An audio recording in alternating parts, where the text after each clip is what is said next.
Tunghayan natin ang isang kahanga-hangang pamilyang Katoliko na may kakaibang kasaysayan.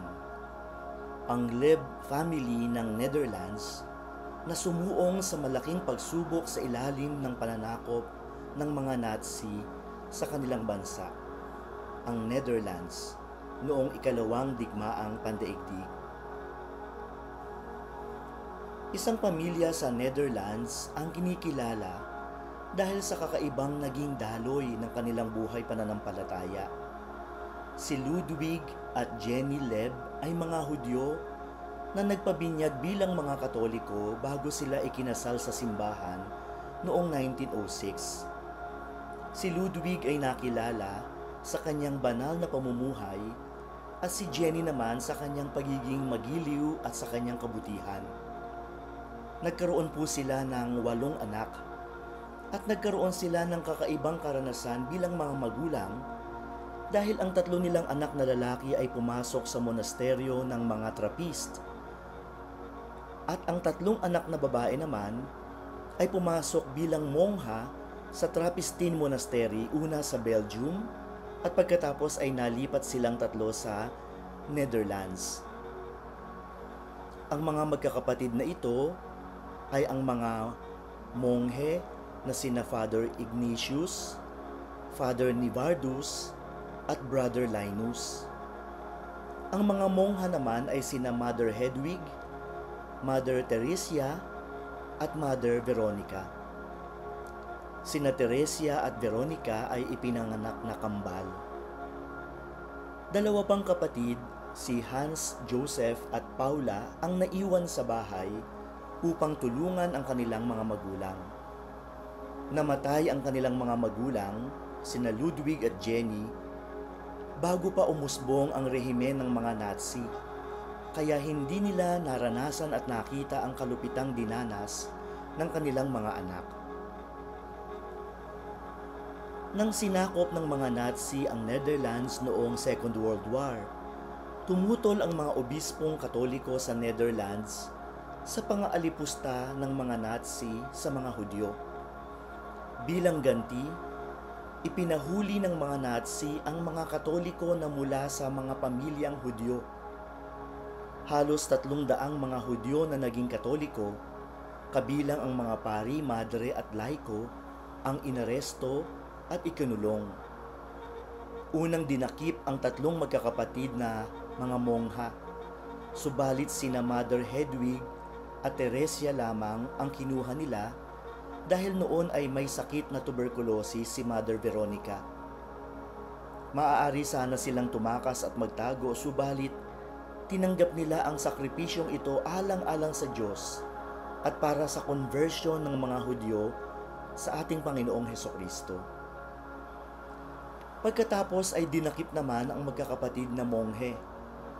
Nakiusap muna sina Father Ignatius at Father Nivardus na magdiwang ng kahuli-hulihan nilang misa habang ang nag-serve sa misa ay ang kanilang kapatid na si Brother Linus. Naisip ni Brother Linus na tumakas, subalit nagbago ang kanyang pasya.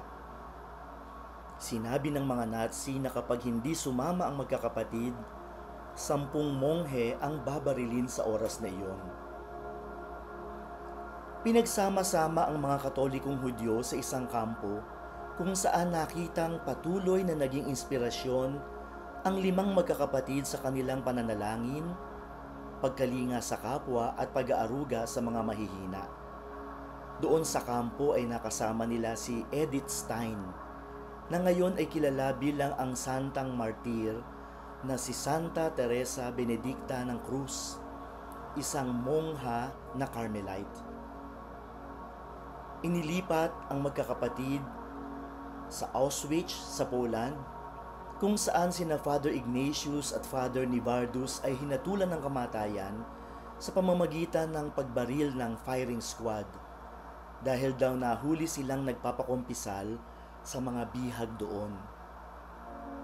Tulad ni Edith Stein, ang 2 mongha na sina Mother Hedwig at Mother Teresia at si Brother Linus ay dito din namatay sa loob ng kampong ito sa Auschwitz. Samantala, si Mother Veronica ay binalikan ng mga Nazi sa monasteryo at dinakip, subalit pinalaya din dahil sa kanyang karamdaman. Nagpalipat-lipat siya ng ospital hanggang sa kalaunan ay bawian ng buhay sa loob ng monasteryo. Si Hans na bunsong kapatid na lalaki ay dinakip din at dumanas ng forced labor sa Poland dahil sa sobrang lamig, nanigas at nagyelo ang kanyang mga paa at namatay siya sa matinding karamdaman. Ang bunsong babae na si Paula lamang ang tanging nakaligtas dahil itinago siya ng isang mabuting katolikong pamilya hanggang matapos ang digmaan. Nakapag-asawa si Paula at nagkaroon ng pamilya. Kaya nga, bunga ng mga banal at mabubuting magulang, 6 na anak ang nag-alay ng buhay sa paglilingkod sa Panginoon. 7 ang anak na namatay bilang martir alang-alang sa pananampalataya. Ang proseso para sa pagkilala sa kabanalan ng pamilyang ito ay sinisimulan na ng mga Trappist. Anong magandang pagninilay ang makukuha natin sa buhay ng pamilyang Leb, lalong-lalo ng magkakapatid na martir? Ipanalangin po natin ang ating mga pamilya upang tayo ay maging bukal ng inspirasyon sa pagiging mabuting Kristiyano at sa pagsasabuhay, pagpapahayag at pagtatanggol sa ating pananampalataya, lalong-lalo na sa panahon ng kagipitan, ng pag-uusig, ng kaguluhan. Amen.